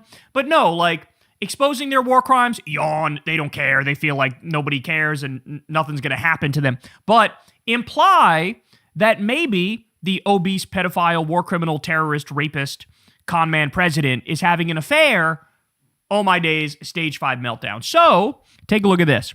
The Natalie Harp email went out, says the main Twitter account here. I do think this is coordinated. I think that somebody in the White House sent out the message to all of their little minions, fight back and say, how dare John Ossoff imply that Natalie Harp and President Trump are having sex, even though he didn't really say that, but we're going to read a little into it, and we're going to say, how dare you say that? So look at some of this shit here. We don't have to go through all of them. But you can see you have Megyn Kelly, Jack Posobiec, Michael Knowles, Newt Gingrich, Gunther Eagleman, Stephen Chung, Robbie Starbuck, Scott Jennings, Julie Kelly, Greg Price, Anna Paulina Luna, Mark Thiessen, Liz Harrington. Like, all these MAGA cucked freaks are out there going, how dare you imply, you are smearing this woman. Megyn Kelly, Ossoff was clearly implying that Trump is having an affair with his staffer. He was so determined to disparage Trump, he didn't give one thought, or worse, he did, to how this would affect Natalie forever. Don't let the Democrats tell you they are for women. It's a lie. Oh, right, Megyn. The pedophile rapist president who's in the Epstein files a million times. He cares about women. The Republicans care about women, but Democrats don't. I know. Jack Posobiec, God bless Natalie Harp. America first, patriot, and MAGA all the way. Quote, survival of the fighters, not survival of the fittest. Michael knows every time I see a woman at work, I just know she's sleeping with her boss. Am I right? Anyway, am I the new Obama yet? Senator John Ossoff. I mean, how embarrassing is this? Scott Jennings. This is quite a message for the Democratic Party to send to young women and working in politics. Party of women? Pretty ugly stuff. So all of them immediately, just like, remember after the assassination attempt at the White House Correspondents' Dinner, and immediately all these idiots were like, ballroom, we need the ballroom. This is why we need the ballroom, ballroom. All of them immediately were like, ballroom, yes, another fake assassination attempt. Give me the ballroom so Trump will be safe. Like that, they all came out and said the same shit. Now they're doing it, except this time it's over Natalie Harp. Well, here's the problem. This backfired spectacularly because the fact that they were so aggressive going, bro, what? No, bro, what? Trump, bro? Trump being a dog? Trump, like, cheating on Melania, bro? What are you talking about, bro? It's like, hey, idiots, we already know the story of Karen McDougal, who was a proven affair with Donald J. Trump. We already know the story of Stormy Daniels, who was a proven affair with Donald J. Trump. Don't even get me started on the stuff in the Epstein files. I know about the Katie Johnson allegations when she was 13 years old. That sick fuck with his nipple torture fetish. Go watch that segment if you haven't. I covered it on Secular Talk. The whole Katie Johnson, basically like an interview in a hotel with her face blurred out where she says exactly what Trump did to her. We know about all that, and how dare you insinuate the president's doing something like sexually wrong? He's fucking Donald Trump, of course he... Okay, so ready for this? People started digging deeper on Natalie Harp because of the backlash. And what did they find out? Trump's aide Natalie Harp spent a summer sleeping in the locker room at Trump's Bedminster Golf Club to remain close to him after she was denied a room. What in the fuck are we talking about? I got more. Natalie Harp reportedly jumped into SUV trunk to follow Trump after, quote, screaming match. What? Gets weird. Yeah, I'm sure nothing's going on here, right? Gets weirder. Ready? Natalie Harp, election denialist, former One America News anchor, and Trump obsessive, was the weirdest thing about Trump's 2024 campaign, and it's been the weirdest thing about his White House, which is saying a lot. The issue is not that Trump is sleeping with her, and Ossoff didn't say he was. He definitely is. The issue is that she is obsessively, bizarrely fixated on him. She wrote him strange, gushing letters. Ready for this? Quote, I never want to bring you anything but joy. You are all that matters to me. I don't want to ever let you down. She follows him everywhere, carrying a mini printer, giving her an inordinate influence over what pieces of paper he actually looks at. In a White House full of sycophants, she is the uber sycophant, and the fact that she's the kind of person Trump wants around him is a perfect expression of what's wrong with this presidency. So let me give you a little more here. This is Natalie Harp. And when she had her One America News show, you tell me if this woman is, number one, all there, and you tell me if you think Trump is maybe taking advantage of this and, I don't know, doing a little stuff behind the scenes, if you know what I'm saying. Here we go. We can't talk about winning back the House and Senate in 2022 and the White House in 2024 if we don't act on the fact that we actually did win the White House and the Senate in 2020. We shouldn't be afraid to say that, because it's true. We the people know America, as we know it, could be ending in the next 2 or 4 years, which is exactly what President Trump is warning of. They think if they can get President Trump, they can get the 75 million people to shut up and stand down. And they, as President Trump said at CPAC yesterday, each of us, if we haven't already, have a decision to make. Not in 2022 at the ballot box, but right here and right now, to choose a side. And by the way, sidelines don't count. It just shows how desperate the Democrats were to find the votes to make up for President Trump's insurmountable lead. And they can be summed up in 2 words. Trump won. President Trump says nothing's easy, but who wants nothing? Certainly not us. For above all else, we want to save America. President Trump is right. We don't have the luxury to sit back and wait. This is not an off year or in-between year. This is the year we decide the future of our country. Could Trump supporters be labeled enemies of the state? Because they are still afraid, not just of President Trump, but we the people. Thank God for 4 years, we had one who still inspires us to this day. As do the words he spoke at West Point over 1 year ago, which perhaps are even more timely now than they were then, in what history will remember as one of the greatest speeches President Trump ever made. President Trump once said, what separates the winners from the losers is how a person reacts to each new twist of fate. As President Trump often says, he should have just gone to the beach and we would be so much better off than we are right now. But as President Trump says, nothing's easy, but who wants nothing? And right now we're realizing we're going to end up with nothing if we don't fight back. That was 1 year ago today, when thanks to President Trump's peace through strength, President Trump never got enough credit for being a president that never started any new wars. That we would have seen peace even with Iran, because we would have made a deal with them. President Trump was on track to do that. It was beautiful to see, and it's so beautiful to see President Trump's living legacy going on, because this is a legacy of peace that will be passed on from generation to generation. How'd that work out? By the way, as Decoding Fox News says, this is Natalie Harp, the close aide to President Trump. These clips are from 2021 when she worked at One America News. She ended her program with a daily Bible quote. Sometimes she swapped out the Bible for a quote from Trump with, and remember what Trump said, this woman worships the ground that the obese, pedophile, war criminal, rapist, racist, fascist, con man walks on. Okay? That's what she does. But you know what the open secret is that nobody's talking about? Yes, to be fair, it is all speculation as to whether or not Trump is getting his dusty micro penis sucked by this weirdo. Okay? That is all speculation. Now, I'm willing to speculate she's sucking him silly. She is sucking that micro penis dry, okay? He's nutting dust since he's dying, okay? I'm willing to speculate that, but put that aside for a second.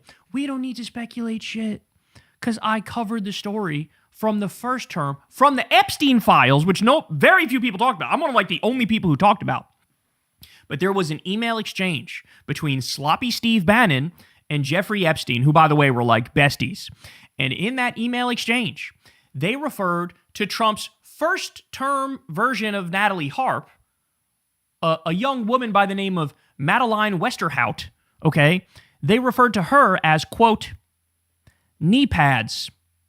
And they elaborate on the fact that during the 2018 holidays, I think it was during Thanksgiving, Donald Trump normally would go to Mar-a-Lago and have Thanksgiving dinner there. But he decided, I'm not going to go to Mar-a-Lago this year. There was a government shutdown, and he decided to stay in Washington, D.C. And as Epstein and Sloppy Steve talk about, the reason he did that was for Madeleine Westerhout. He wanted special time with, quote, knee pads. Okay? And I think they go on to say something to the effect of like, you know, she's doing the Lord's work or she's doing work that nobody else wants to do.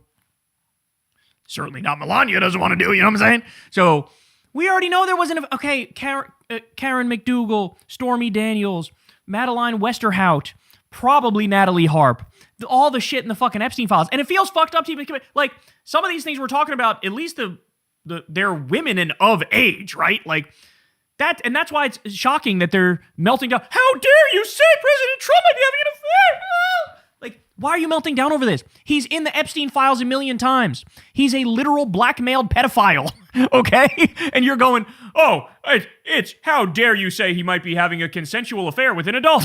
Bro, if that was all he did, he'd be in a great place.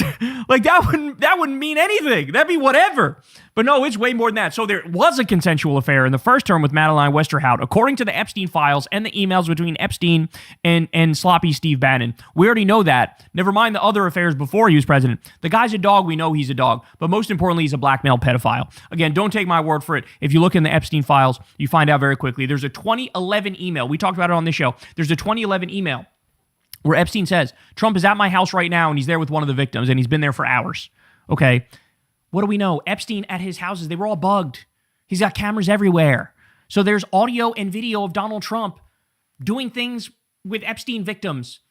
We know about the Katie Johnson allegations, 13 years old, said Trump did all this horrible stuff, nipple torture fetish, assault, all this stuff. So why the meltdown over Natalie Harp? I'll tell you why.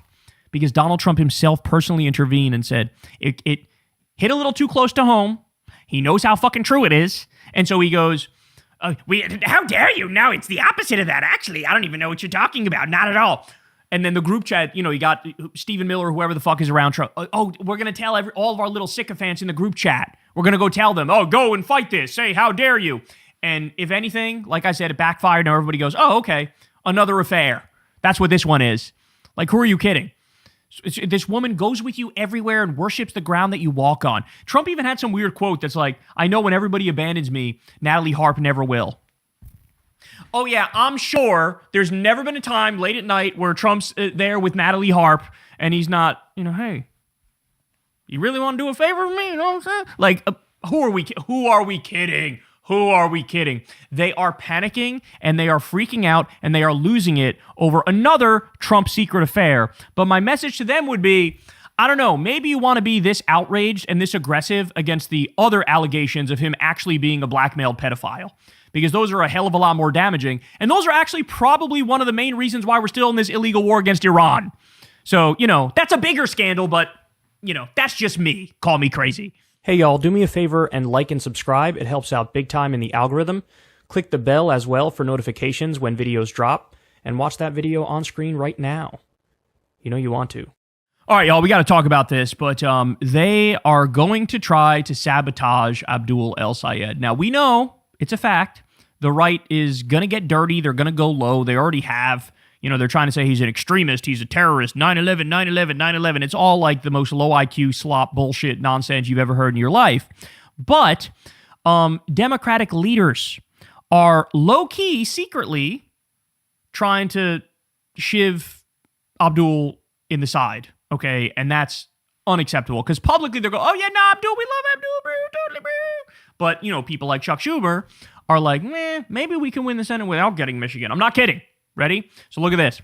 According to the Washington Post, Chuck Schumer says Democrats don't necessarily need to win Michigan to flip control of the U.S. Senate. Quote, a path to winning back the Senate clearly goes through Michigan, but we have a whole bunch of different paths, Schumer said. Okay. Nathan J. Robinson points out, I never want to hear the phrase, vote blue no matter who, again. And he cites this. Abdul El-Sayed's victory in Michigan's Democratic primary has complicated Senate Minority Leader Chuck Schumer's plans to help Democrats retake the Senate in November, tying his party's fortunes to a candidate some Democrats in Michigan say they cannot support, even if it means costing Democrats the Senate majority. So now, to be fair, this is not the Democratic voters by any stretch of the imagination. They all love Abdul El-Sayed, period, full stop, end of conversation. But there are elected Democrats and Democratic leaders, like who's that, Hillary Scholten, like that woman, they're out there going, nope, I won't do it. I won't support Abdul. Don't care. Why? Because these people are diehard Zionists. And they say the fact that he's against giving money and weapons to Israel and against the genocide, that's a deal breaker for them. You need to be pro-genocide to get their support. Okay? Now, like I said, it's not nearly as widespread as I think they need to be in order to succeed. Like, you even have people like Haley Stevens, who, she's been great. She's been going around basically campaigning for Abdul, doing interviews for Abdul. She's on the team, so shout out to her. She's doing the right thing. But really, it's coming from the top of the top. There's some other elected Democrats, and there's, the Democratic leader, Chuck Schumer. So Washington Post has an article that outlines this. And I must say, I read through the whole article. It's literally like, it's a lot of concern trolling. It's a lot of like, Abdul better fall in line. Abdul better, start saying the right things when it comes to Israel. Like, what are we talking about here? Don't be an extremist. You better reel it in a little bit. It's almost like a warning, like, hey, you need to get a little more pro-Israel, or we're going to do like even more hit jobs on you. That's what it sounds like. And also there's like, big money Zionist Democrat donors who have already abandoned because of Abdul, and they talk about that. But it's a lot of concern trolling, and they give the misimpression that like, oh, the Democratic voting base is split. My ass cheeks, they're not split at all. The numbers we've seen is like, what, 80% of Democratic voters are like, yes, stop sending money and weapons to Israel, and they're committing a genocide, and fuck that. But they make it seem like, oh no, the Democratic base is torn. The fuck they are. No, Abdul is with the voters, and the voters are with Abdul. It's only like a bunch of wealthy Zionist assholes who are the fucking problem. But for these people in particular, they never meant it when they said vote blue no matter who. They never fucking meant it, and that's being proven right now, right in front of our eyes. Okay, here's another one. Former DNC official says he wants Abdul El-Sayed to lose. Quote, DSA candidates don't represent my party. Jose Aristimuño, a former Deputy National Press Secretary for the Democratic Party, told Fox News anchor Harris Faulkner on Monday that he hopes Abdul El-Sayed loses his bid for the U.S. Senate in Michigan come November, despite being a Democrat. So notice, Fox News is vacuuming up all of these Zionist asshole Democrats who are basically, going to Fox News to tell them what they want to hear. Believe you me, when the Democratic Party correctly gets taken over by people who are anti-genocide, these people are all going to become Republicans. They are all going to become Republicans. Wajahat Ali says, glad they're not hiding it. Would rather lose than give a progressive a chance. And El-Sayed isn't DSA. That's correct. He's not in DSA. He just has policies that are, loosely affiliated with them. Some of the biggest ones like Medicare for All, for example. And by the way, Wajahat Ali's coming on Crystal Kyle and Friends this week. So sign up below if you want to watch that. He's the man. We love Wajahat Ali. But it's just insane. All right. Now, how about this one? Ready? Quote, I can never support Abdul El-Sayed because I remember 9/11. What the fuck are we talking about? So who's this? A C-SPAN caller who voted for Haley Stevens asked former Biden staffer Michael LaRosa why he appears to be working to elect Republicans now, and LaRosa responds by launching into an unhinged anti-Muslim tirade about 9/11. So first of all, this guy, he worked for like Jill Biden. Like, why the fuck should anybody care what you have to say? You were like an aide to the wife of the president. Like, but he's doing this whole like, I'm a Democrat and I represent Democrats and fuck Abdul El-Sayed and now I'm going to the Republicans. Like, how about you go to Shut the Fuck Upsville because nobody asked you, okay? But here he is on C-SPAN, and shout out to this Democratic caller who's like, what the fuck are you doing, man? MAGA fascism is taking over this country and now you're like helping the fascists, and he crashes out. What kind of a Democratic strategist are you? I mean, you come on a national show and you say that a must-win state like Michigan has an unfit candidate in El-Sayed for Senate. And I can see you saying that maybe in the run-up. I didn't vote for Said. I voted for Stevens. And it's okay. You could have promoted her as well. But now that we're down to the general, and are you trying to get Democrats not to vote for him? You can have your own personal views, which is fine, if you don't like El Said and others. But as a Democratic strategist coming on a national program, I think that's totally unacceptable. And I think that you're doing a disservice. Let me just say, I love this guy. I love this guy because this guy, he's exactly where I am in this sense. I'm a left flank Democrat, right? Like I'm a DSA type Democrat. I believe in Medicare for all and free college and a living wage and ending the wars and all those things, right? But in this moment, with MAGA fascism ripping through the country, I 100% am of the belief that in the races where my preferred candidates don't win, I'm 100% going to back the centrist Democrat over a MAGA Republican. And the reason I say that is because the amount of damage done by the MAGA fascists is like literally immeasurable. They've destroyed every single positive thing about this government. For all of my issues with centrist Democrats, they are infinitely better than any MAGA Republican. And this guy, he sounds like more of a centrist Democrat, but he's coming at it from the same perspective where he says, look, where my preferred centrist candidates don't win, I'm absolutely going to back the left flank Democrat because they are better than the MAGA fascists.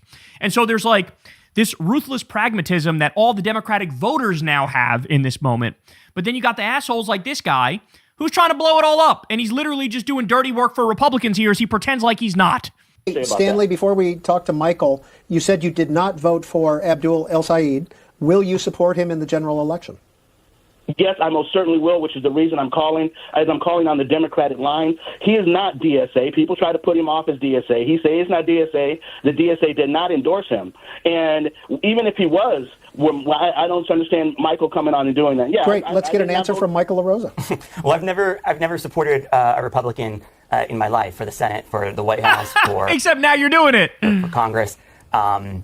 And I don't live in Michigan, so, my opinion really doesn't matter that much. But I could never support El Sayed for a couple of reasons. One, there's certain things that do transcend politics, that do transcend parties. And that's okay. That's what I was saying. Vote blue no matter who. The problem with that is who still matters. At least it matters to me. And I just come from a time when I watched people jumping out of windows on 9/11. He might get the award for the most Islamophobic Democrat. He may have just won it right there. I can't vote for Abdul El Sayed because I remember 9/11 and people jumping out of windows. This is even worse than the quote led on. Like, you do realize you're just a frothing at the mouth, bigot, xenophobic, Islamophobic prick. You do realize that, right? You do realize that, like, you're showing your whole ass to the world. You do realize that, right? You do realize that there's not a single Democratic voter in this country that's going to listen to you and go, oh yeah, good point. The fuck does Abdul El Sayed have to do with 9/11? What the fuck is wrong with you? Oh my day. And don't say, oh, Hassan Piker. Because Hassan Piker was talking about blowback when he did America deserved 9/11 thing. Talking about blowback. And also Abdul was asked about that. He still condemned it nonetheless. And the whole point is he wants to end wars. He's violent. He's like a jihadist or something. He's the opposite. He wants to end wars. He wants to stop pain and violence. He wants to give people health care. He already wiped out medical debt for like 300,000 people. Okay? Like, oh my days.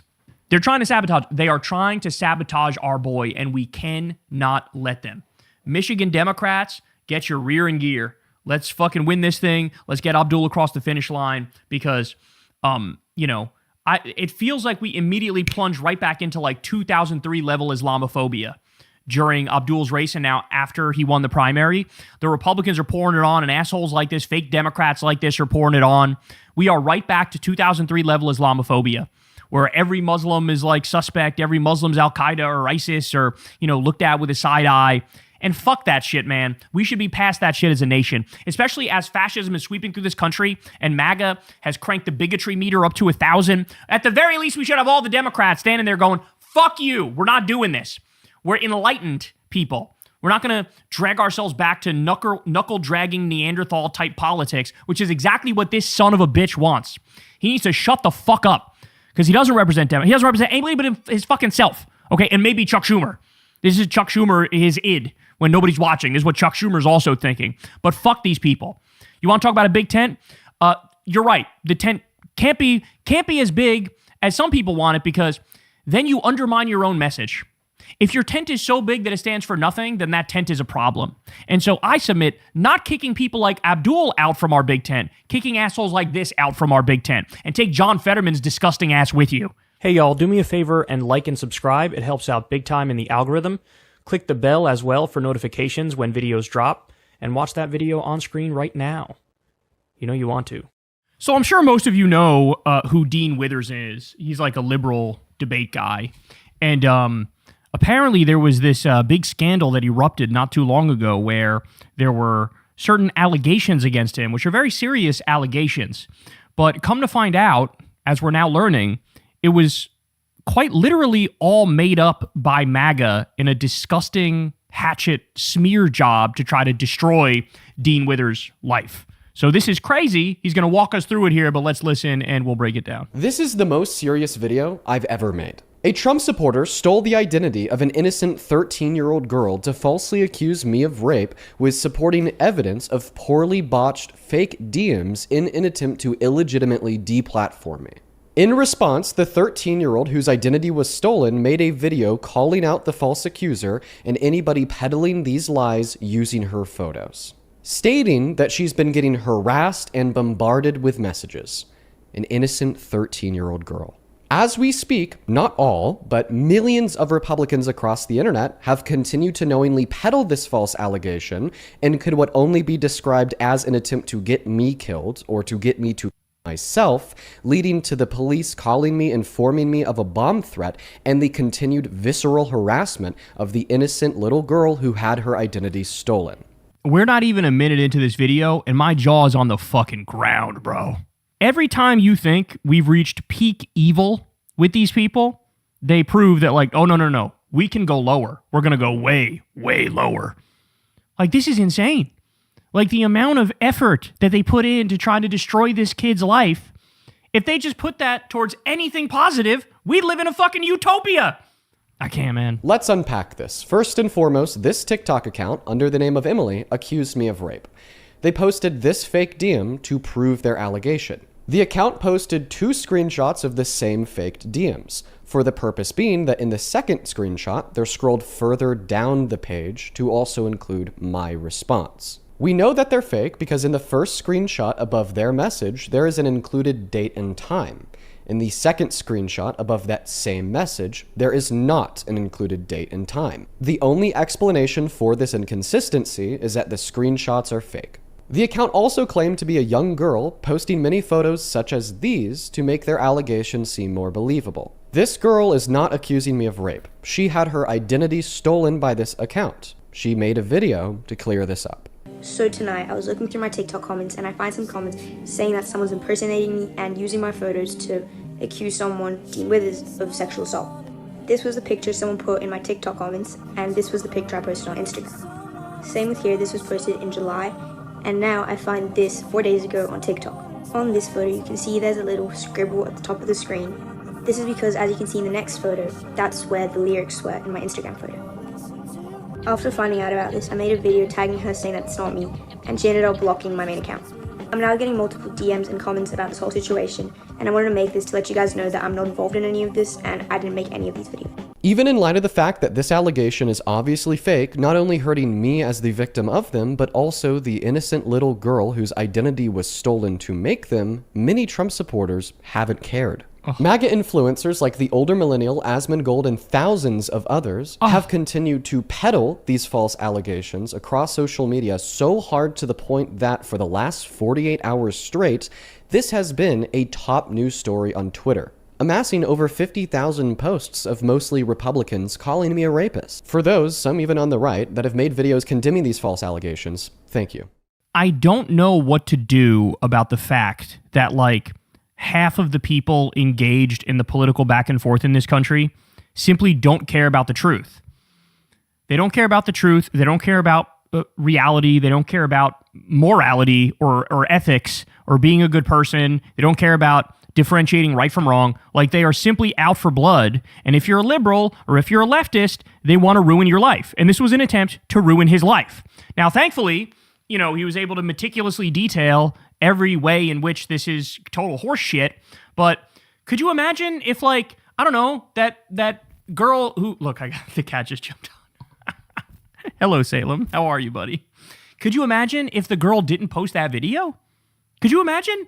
Like, could you imagine if, you know, they didn't go through it with a fine-tooth comb and find out that, like, the DMs were fake? Like, they didn't find that inconsistency? Or if they just, like, faked the DMs better? I mean, again, his life could be ruined.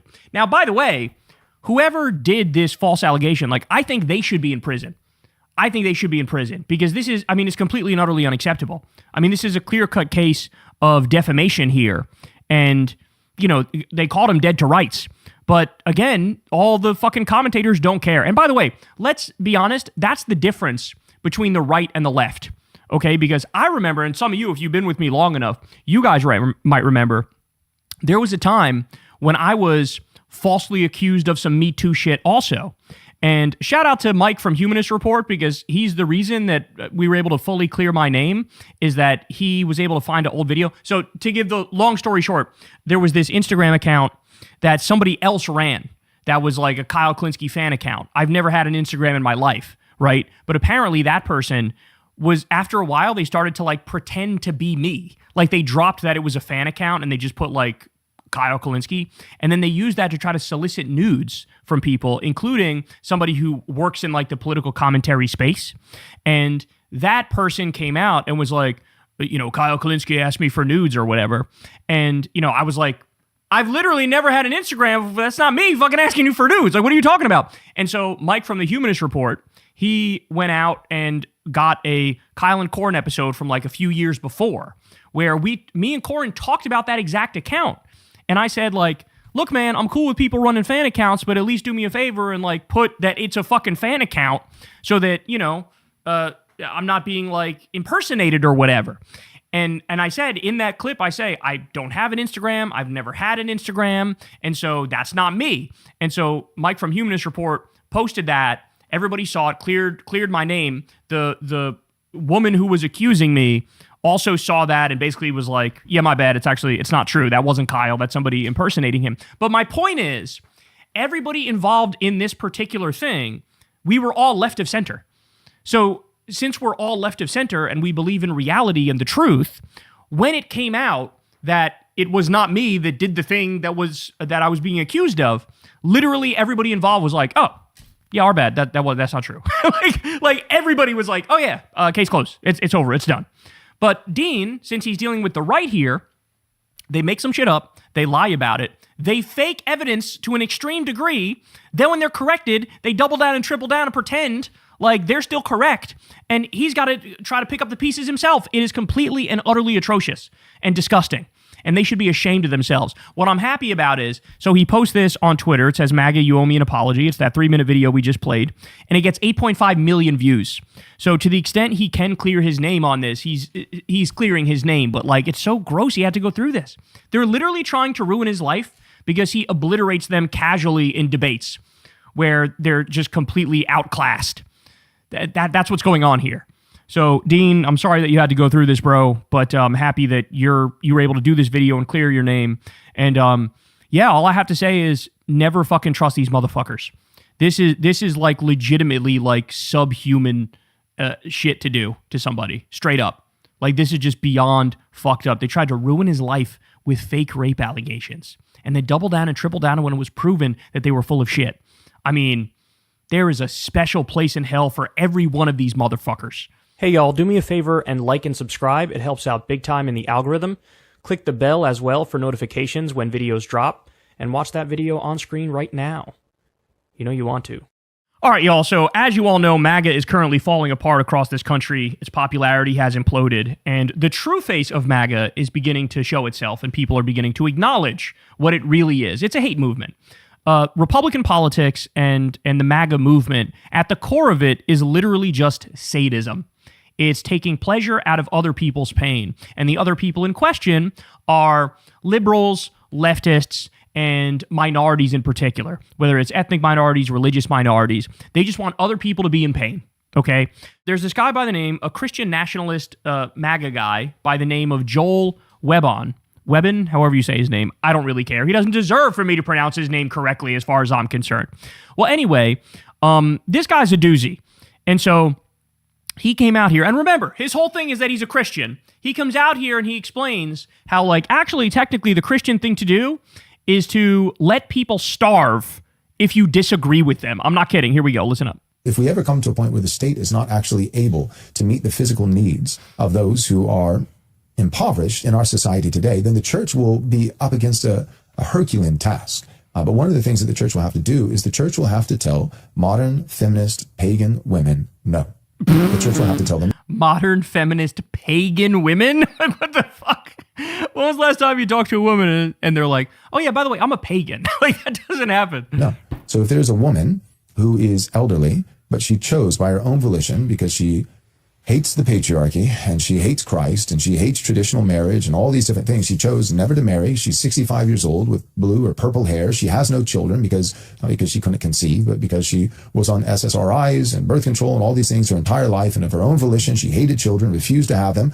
Why can't you just not want to have kids? Like, why? Like, there's plenty of people who just don't want to have kids. Why is that bad and wrong? Why does it have to be like, here's all of the political reasons why you would come to that? It's like, no, what if it's not political? What if it's just like, I don't know, I don't want to have kids. Like, what the fuck? I don't understand. All right, but it gets worse. But because she was on SSRIs and birth control and all these things her entire life, and of her own volition, she hated children, refused to have them, then if that time ever comes and she's unemployable and she made bad financial decisions and she's fallen on hard times and our bloated welfare state is no longer operational, then the church needs to be able to look at her and say, you starve. You starve. Glory be to God. You starve, glory be to God. What he's saying is, if the government can't take care of you anymore, right, because the bloated welfare state falls apart, the church should also say, fuck you. That's what he's saying. Wow, if you close your eyes and listen to this, you could almost hear it as Jesus Christ himself. This is an exact message that Jesus Christ himself would put out there. If you disagree with me politically, you should starve. That's not the exact opposite of what the message of Jesus is supposed to be. Let's be serious. Jesus Christ was basically a communist before communism was a thing. Jesus Christ is deeply, deeply anti-wealthy. Okay? The rich can't get into heaven. He wants to look after and take care of the poor and the downtrodden and the sick and the disrespected and the poverty-stricken and those left behind by society. Okay? That's what Christianity is supposed to be about. It's supposed to be about love. It's supposed to be about empathy. It's supposed to be about taking care of people. And he has completely inverted the message of Christianity to be one of pure, unadulterated hate. And what does it all come down to? As you all know, what did I say? The right-wing movement is built on sadism. And so it's literally just, you disagree with me, you should die. You disagree with me, you should starve. You're left of center, you're demonic. Whereas, ironically, this is the most demonic shit I've ever heard in my life. Like, this is Satan himself is giggling and smiling as he listens to this, and he's going, that's exactly what I want, yes. Oh, make them starve, yes. Like, it's insane, the shit that this guy says. So, a Christian acting in the least Christ-like way possible. That's why there's that old quote that's like, atheists act more Christian than a lot of Christians do. Right? Now, to be fair, there's plenty of Christians who use their Christianity to be good people, but certainly, like, white evangelical Christianity, right-wing Christianity is all of those people are 1,000 times less Christian than your average atheist. You go speak to your average atheist, and they're like, they're a left-winger, they want everybody to have health care, they want everybody to have education, you know, they want to make sure people are taken care of, they want to end the wars, like, they're in favor of all the correct pro-peace positions. But a right-wing Christian, they're like, oh shit, why don't we nuke people? Let's go nuke people and let's make our political enemies starve to death. It's insane. It's absolutely insane. Okay, I got more. Here's this guy openly calling to bring back colonization. He wants settler colonialism. He wants old school imperialism. Again, this is not subtle. Here we go. They are behind drastically. And what they need is a helping hand. They don't need to be sent on boats and planes by millions and millions to the West. But what they do need is to actually be sent by boats and planes out of the West for us to get our own house in order. The Bible talks about this. Get your own house in order first. Immense prosperity. We would be so rich, it'd be insane. It would be insane. And then what you do is you send doctors, medics, engineers, politicians, pastors to go and settle African nations and say, we are here to help you. We're going to teach you medicine. We're going to teach you this. We're going to help you build a society. And we're also going to catechize you and teach you Christ. And if you try to harm anyone, we'll kill you. Okay? Again, sounds just like Jesus if you close your eyes and listen to it. Let's murder these people. Let's colonize them, and then let's murder them if they act up. What the fuck is this? By the way, I love the idea like, oh, we're going to send engineers. We're going to send this person, that person, this. Bitch, we can't even fix our own country.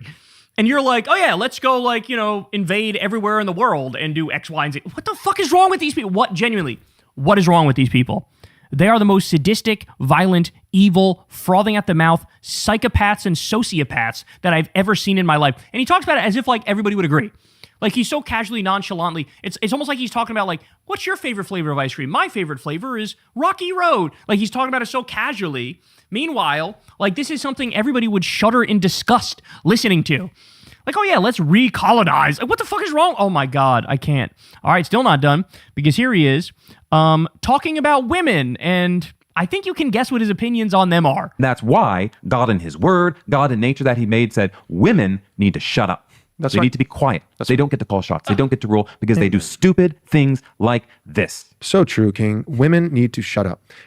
That's harsh. That's mean. That's not Christian. No, it is so biblical and so pleasing to God.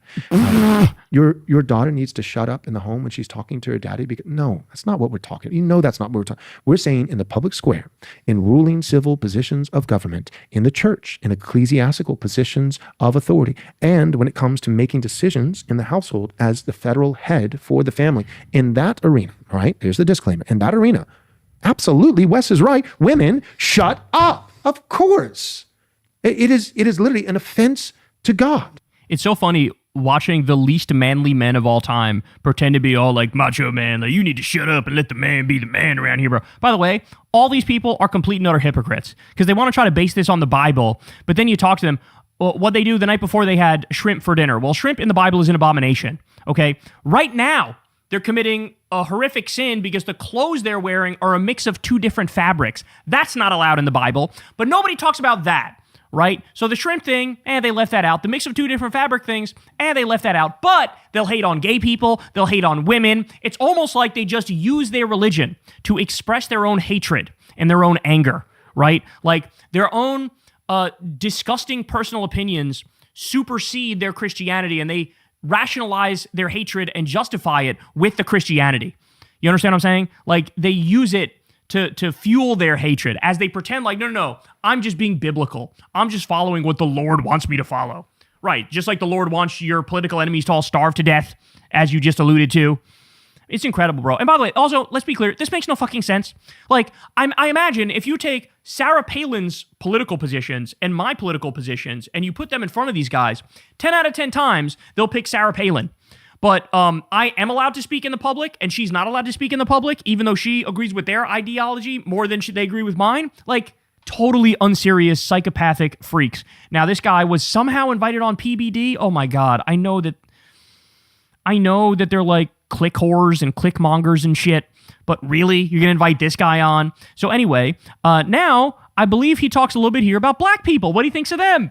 Take a wild guess. I love Tucker Carlson. Yeah. No, I get that. I get that. The fact the market is filled with a lot of different voices. Yep. Let me ask, right? Is there anybody you wouldn't accept to come to your church? Mainly black people. I'm just kidding. So back to the even Patrick Bet-David's like, oh yeah, I'm sure you're kidding. Interracial marriage. Yeah. The irony is that because we live in the world as it is, right? So that's how you can tell a serious person versus somebody who's just pretending. Real politics is the realm of the possible, not just the ideal. What can I do given the lay of the land today, right? The circumstances that actually exist, dealing in the world of reality. So I live in, outside of Austin, Texas. It's incredibly diverse. The gospel is for all people. Now, I think that a lot of people who are within a vicinity of my church, that politically speaking, so there's categories, right? Two kingdoms, right? The kingdom of grace and the common kingdom, right? Church, which is word and sacrament, those things higher, those things which are eternal, our highest good, our eternal good, and then the temporal world. And we have to, as Christians, think not in ways that contradict, but in ways that are still distinct, depending what category we're operating in. So in the political category, there's a lot of people in my area who should not be there. They shouldn't be in our country. That said, though, I don't have much control over that. That's a really long way of saying that I would like to ban black people from my church, but right now it's not really all that possible. So like, LOL, I was just kidding. I don't want to I'm not going to ban black people from my church, but like, really, I want to ban them from my church. All right, now here he is talking about Vivek Ramaswamy, who of course is running for the governor seat in the state of Ohio, and he has the Republican nomination. Okay, and He is the polls. I'm not sure the polls. I think the Democrat might be up a little bit in the polls. But here's what this guy thinks about Vivek. You're not going to be shocked. He becomes the president, the governor of Ohio. You have solidified Vivek's political career for the rest of his life in America. He's not going away. Exactly. This is the chance to say, no, never, ever, go back home. Get out of our country. You were born in America, sure, by days. Your dad hates our country, never took the time to become a citizen. You're an anchor baby. Your family built their wealth by robbing white people with miracle drugs that you knew were not going to be viable. You became a billionaire. You paid your way onto every podcast. You've been lying. You've been deceiving. And this is not American. You are not American. You are a Hindu. You are a polytheist. You are a false idol worshiper.